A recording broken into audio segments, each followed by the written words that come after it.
Good morning friends. एक नए topic के साथ फिर से हाजिर हैं और बीपीएससी का जो मेन एग्जाम होता है उसमें टॉपिक वाइज क्वेश्चन आते हैं और उस क्वेश्चन का आपको उत्तर सब्जेक्टिव टाइप में देना रहता है। उसी में आज हम लोग का है यह साइंस एंड टेक में ही कहिए, लेकिन देखिए यहाँ पर क्वेश्चन क्या है कि भारत की वर्तमान स्थिति में खाद्य सुरक्षा के साथ साथ पोषण की जरूरत है। इस संदर्भ में जैव तकनीक महत्वपूर्ण है, भूमिका निभा सकता है। इसके बारे में बताइए। जैव तकनीक यानी यह साइंस एंड टेक का क्वेश्चन हो गया। वहीं खाद्य सुरक्षा भी तो आवश्यक है। भारत में अभी जो देख रहे हैं कोरोना वायरस के कारण देश में जो पलायन हो रही है, भूखों के मरने की स्थिति आ गई है, करोड़ों लोग बेरोजगार हो गए हैं। जो डेली बेज के वर्कर थे उनके सामने अब खाने की समस्या उत्पन्न हो गई है। यही भारत की रियलिटी है। हम उस देश में रहते हैं जहाँ पर लगभग 30 करोड़ लोग आज भी गरीबी रेखा से नीचे रहते हैं, रोज़ कमाते हैं, रोज़ खाते हैं। उस देश में 40 दिन से सब कुछ बंद है, तो समझ सकते हैं कि इस देश की अंदर से कितनी कमज़ोर स्थिति हो चुकी होगी।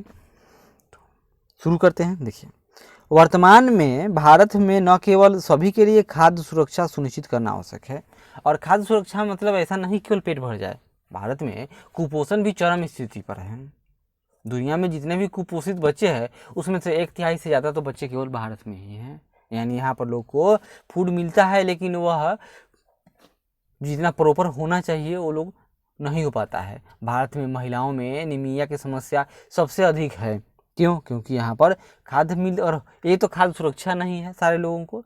अगर खाद्य सुरक्षा है और पीडीएस के माध्यम से मिलता भी है तो पर्याप्त मात्रा में न मिल पाता है, और पर्याप्त मात्रा में मिलता भी है तो इस देश में जागरूकता नहीं है।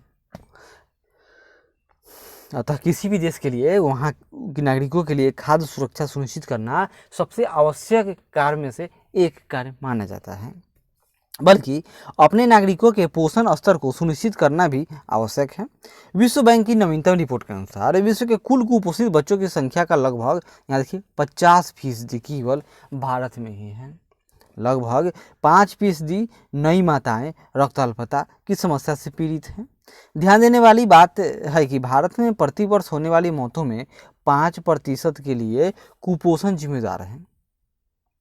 यदि बच्चा कुपोषण से होने वाली अगर मौत से वह बच भी जाए तब वह क्या होगा, तो मानसिक रूप से कमज़ोर हो जाता है, क्योंकि उसका विकास उतना नहीं होता है जितना होना चाहिए। पिछले कुछ दशक से सरकार द्वारा खाद्य सुरक्षा के लिए काफ़ी कदम उठाए गए हैं, जिसका परिणाम मिला है और मिल भी रहा है। संयुक्त राष्ट्र विकास कार्यक्रम की एक रिपोर्ट के अनुसार वर्ष 2005-06 की तुलना में 15-16 में गरीबी घटकर आधी रह गई थी तथा खाद्य सुरक्षा के अंतर्गत लगभग भारत की पूरी आबादी आ गई है। इतना होने के बाद भी कुपोषण की समस्या और गंभीर होती जा रही है। इस प्रकार अब कुपोषण का मुख्य कारण खाद्य सुरक्षा नहीं बल्कि उचित पोषण न मिल पाना है। इसलिए तो फूड फोर्टिफिकेशन का कॉन्सेप्ट शुरू किया जा रहा है कि खाने में चावल गेहूं में ऐसे वैरायटी का विकास किया जाए, या जो पीडीएस शॉप पर मिलता है उसमें ऐसा फोर्टिफिकेशन कर दिया जाए कि वो कुछ कम ही खाए फिर भी उसे पोषण पर्याप्त मात्रा में मिले। गंभीर होती जा रही है।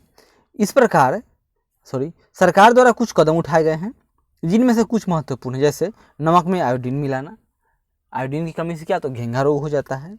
आटे में विटामिन ए मिला दीजिए और डी भी मिला दीजिए। डी से हड्डी बलवान हो जाएगा, और ए है तो रात में भी उसको दिखाई देगा, और तो आँख की बीमारी ना होगी, शरीर कमजोर ना होगा। परंतु सिर्फ इतना पर्याप्त नहीं है, और न ही यह अस्थायी समाधान है। पोषण के अस्थायी समाधान में हम जैव तकनीक का प्रयोग कर सकते हैं। इन तकनीक से पौधे, फसलों अर्थात खाद्य फसलें आदि के जीन में परिवर्तन कर आवश्यक विटामिन व मिनरल समाहित किया जा सकता है। इसको कहा जाता है फूड फोर्टिफिकेशन। वर्तमान समय की मांग को देखते हुए भारत में पोषण सुनिश्चित करने की दिशा में जैव तकनीक महत्वपूर्ण भूमिका निभा सकती है। ऐसे देखिए, कुछ गोल्डन राइस, नाम ही है गोल्डन राइस, मतलब जैव तकनीक द्वारा निर्मित एक पराजिनी, याद कीजिए, ट्रांसजेनिक क्रॉप है जिसमें बीटा कैरोटीन जीन को समाहित किया गया है, और इस चावल को भोजन के रूप में ग्रहण करने से यह यकृत में पहुंचकर विटामिन ए में यह बदल जाता है। इसी प्रकार जिंक व आयरन से भरपूर मक्के की फसल का भी उत्पादन किया जा सकता है, जो रक्ताल्पता के लिए बेहतर विकल्प हो सकती है। इसके द्वारा दुधारू पशुओं में न सिर्फ दुग्ध उत्पादन को बढ़ाया जा सकता है बल्कि दूध के प्रोटीन मान में भी वृद्धि की जा सकती है, जो पोषण सुरक्षा सुनिश्चित करने में महत्वपूर्ण भूमिका निभा सकता है। इस प्रकार मांस वाले पशुओं में मांस की मात्रा एवं गुणवत्ता को बढ़ाने में भी जैव तकनीक महत्वपूर्ण भूमिका निभा सकती है।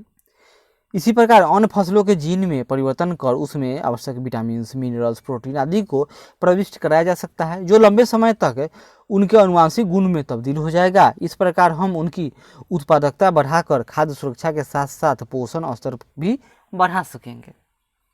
इस प्रकार क्या इससे स्पष्ट होता है कि भारत में पोषण को सुरक्षित करने में जैव तकनीक महत्वपूर्ण भूमिका निभा सकता है, जो अंततः बेहतर और क्रियाशील मानव संसाधन के रूप में एक देश के विकास में मददगार साबित होगा, क्योंकि कहा भी गया है कि स्वस्थ तन में ही स्वस्थ मस्तिष्क का निवास रहता है। अगर तन ही स्वस्थ ना हो तो मन उसमें स्वस्थ कहाँ से रह पाएगा। अब अगली बार मिलेंगे तो एक नए टॉपिक के साथ। तब तक आशा करते हैं कि हमारा ये प्रयास जरूर अच्छा लगे तो लाइक करें, शेयर करें, कमेंट करें और सब्सक्राइब करें। और भी वीडियो देखना हो तो हमारे यूट्यूब चैनल पर आइए, न समझ में आए तो उसके प्ले लिस्ट में जाइए और खंगालिए, बहुत तरह के रंग बिरंग के आपको वीडियो मिलेंगे।